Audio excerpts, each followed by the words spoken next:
नमस्कार, देवभूमि लाइव में आपका स्वागत है। मैं हूं आपके साथ पराग गुप्ता। हरिद्वार से शुरू हुई बीजेपी की विजय संकल्प यात्रा रुड़की विधानसभा क्षेत्र में पहुंची। इस दौरान कैबिनेट मंत्री धन सिंह रावत और पूर्व सांसद बलराज पासी समेत स्थानीय विधायक प्रदीप बत्रा मौजूद रहे।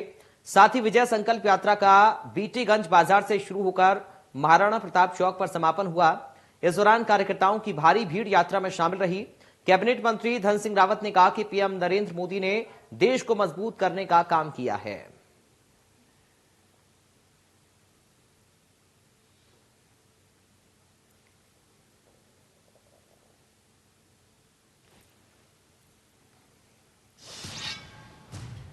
उधर बीजेपी की ओर से चलाए जा रहे बूथ सत्यापन अभियान के तहत बीजेपी नेता चंदन पवार ने अपने जिला पंचायत क्षेत्र नाल कटकोड़ के शक्ति केंद्र डिडसारी के बूथ सत्यापन कार्यक्रम में प्रतिभाग किया, जिसमें उन्होंने डिडसारी लोंथरू बायणा के बूथ अध्यक्षों, पालिकों और कार्यकर्ताओं से मुलाकात की और उन्हें निर्देशित किया सरकार की जन कल्याणकारी योजनाओं की जानकारी हर परिवार, हर व्यक्ति तक पहुंचाने की जिम्मेदारी हर कार्यकर्ता की है।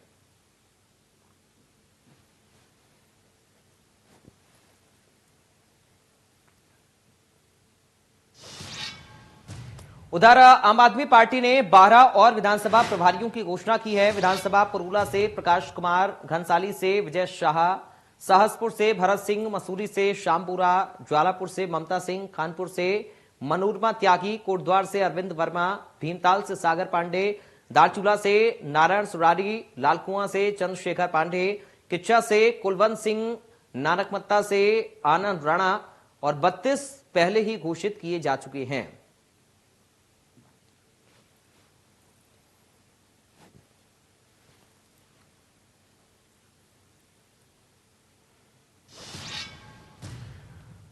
आध्यात्म चेतना संघ ने विगत वर्षों की भांति विराट गीता महोत्सव ज्वालापुर में संपन्न हुआ।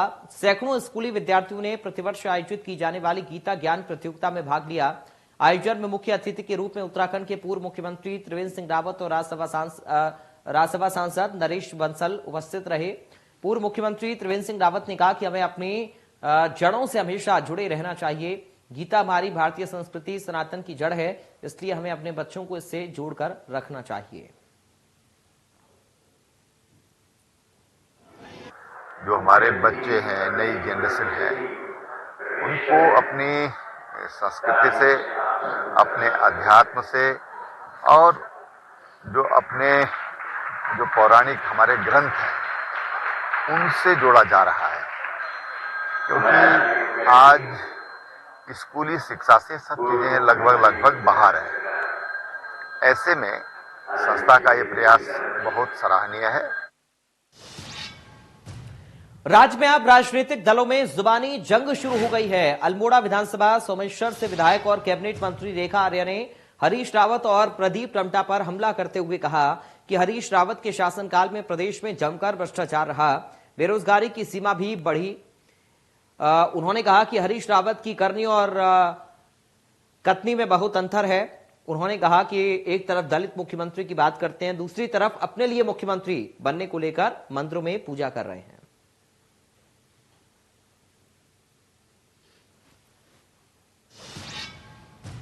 देहरादून पहुंचे बीजेपी युवा मोर्चा के राष्ट्रीय अध्यक्ष और बेंगलुरु से सांसद तेजस्वी सूर्या का देहरादून में भव्य स्वागत किया गया। बीजेपी युवा मोर्चा के राष्ट्रीय अध्यक्ष तेजस्वी सूर्या के जॉलीग्रांट में एयरपोर्ट से निकलने के बाद से ही युवा मोर्चा के तमाम कार्यकर्ताओं ने तेजस्वी सूर्या का स्वागत किया और एक भव्य बाइक रैली के साथ जॉलीग्रांट एयरपोर्ट से होते हुए बीजापुर गेस्ट हाउस पहुंचे। हमारे संवाददाता ने तेजस्वी सूर्या से खास बातचीत की है, देखिए रिपोर्ट।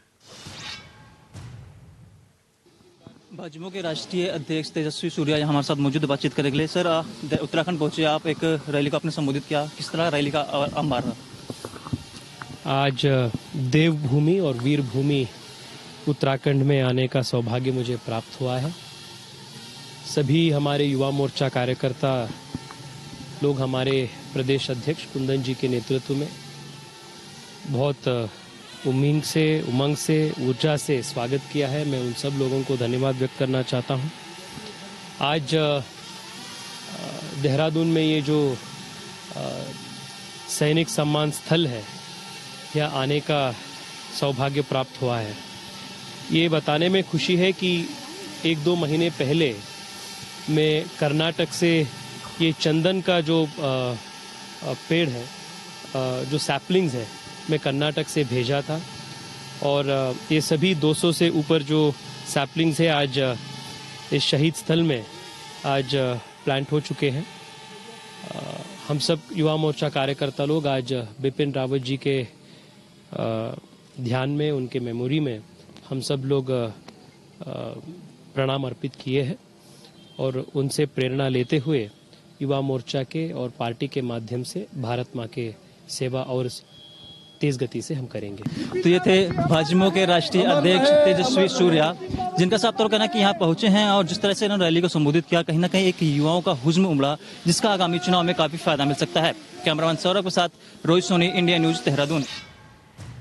उधर न्यू ईयर और क्रिसमस डे को अभी 1 और 2 सप्ताह का समय बाकी है, लेकिन इससे पहले ही सैलानी प्रकृति का आनंद लेने पहाड़ी क्षेत्र में पहुंच रहे हैं। उत्तरकाशी जिले के गोविंद वन्य जीव विहार के अंतर्गत आने वाले केदार कांठा ट्रैक में ट्रैकिंग करने के हजारों ट्रैकर रोजाना सांकरी और सौड़ गांव में पहुंच रहे हैं, जो कि 14 किलोमीटर केदार कांठा और 21 किलोमीटर हरकीदून समेत चैनसिल बुग्याल में ट्रैकिंग कर पर्यटन व्यवसाय में चार चांद लगा रहे हैं। बाहरी राज्यों से हजारों की तादाद में आने वाले ट्रैकरों की पहली पसंद 12,500 फीट की ऊंचाई में स्थित केदार कांठा ट्रैक बन रहा है, जहां पहुंचकर खूबसूरती और सुखमय अनुभव आसपास की पर्वत श्रृंखलाएं कराती हैं। सनराइज के समय ट्रैक के सबसे ऊंचे शिखर में पहुंचकर इस अद्भुत नजारे के साक्षी लोग यहां पर बन रहे हैं। सनराइज की एक्सक्लूसिव तस्वीरें जो शायद आसानी से कहीं देखने को मिल पाए।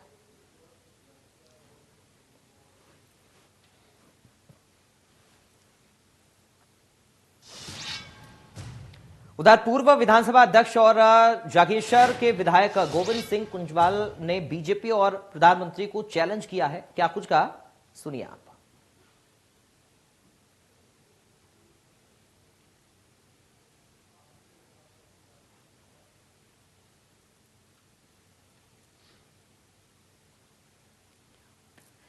तो गोविंद सिंह कुंजवाल ने चैलेंज किया है बीजेपी और प्रधानमंत्री को।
चले बढ़ते हैं आगे, बात करेंगे अब देहरादून की, जहां पर आम आदमी पार्टी के प्रवक्ता नवीन त्रिशाली ने प्रेस वार्ता की।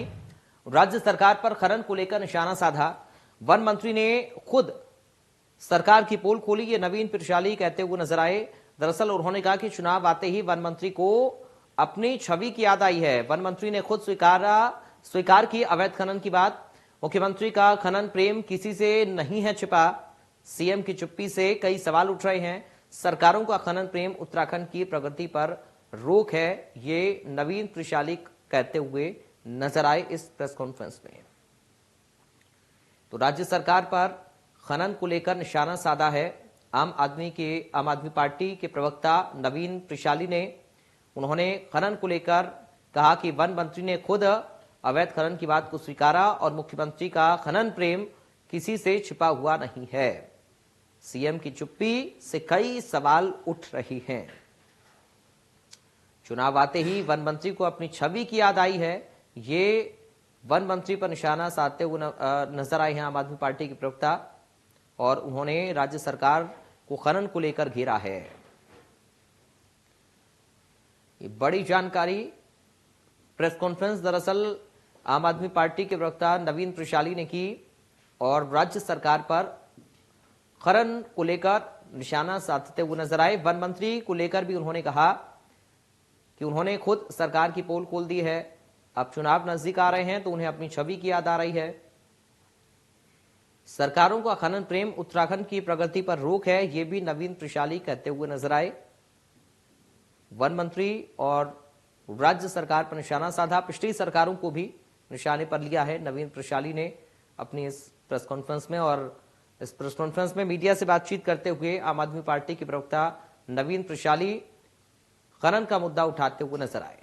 अवैध खनन को लेकर राज्य सरकार को उन्होंने घेरा और कहा कि मुख्यमंत्री की इस मामले पर चुप्पी से कई सवाल उठ रही हैं।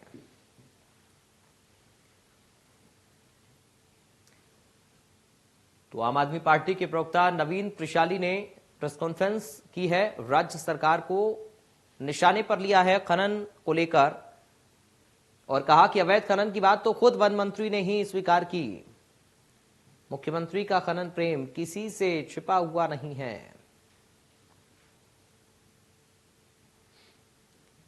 वन मंत्री ने खुद ही सरकार की पोल खोल दी है, ये वो कहते हुए नजर आए। चुनाव आते ही वन मंत्री को अपनी छवि की याद आ गई। खनन को लेकर निशाना राज्य सरकार पर साधा नवीन प्रशाली ने। बात देहरादून की, दिल्ली के डिप्टी सीएम का उत्तराखंड दौरा और दौरे के अंतिम दिन व्यापारियों से संवाद किया है डिप्टी सीएम ने। देवभूमि बिजनेस डायलॉग में शामिल हुए मनीष सिसोदिया उत्तराखंड में सरकार बनने पर रेड राज करेंगे खत्म, ये उनकी ओर से कहा गया। दिल्ली की तर्ज पर डोर स्टेप डिलीवरी शुरू कराएंगे, दलालों और सरकारी दफ्तरों के नहीं काटने पड़ेंगे चक्कर। दिल्ली की तर्ज पर यहां पर डोर स्टेप डिलीवरी सर्विस लागू की जाएगी। तो दिल्ली के उप मुख्यमंत्री मनीष सिसोदिया पहुंचे उत्तराखंड के दौरे पर, और अपने दौरे के आखिरी दिन उन्होंने व्यापारियों से संवाद किया है और बदलाव का जिक्र उन्होंने किया। कहा कि सरकार अगर आम आदमी पार्टी की बनती है तो हम डोर स्टेप डिलीवरी दिल्ली की तर्ज पर यहां भी शुरू करवाएंगे और दलालों और सरकारी दफ्तरों के चक्कर नहीं काटने पड़ेंगे। तो फिलहाल ये रुकने एक ब्रेक के लिए, आप देखते रहिए इंडिया।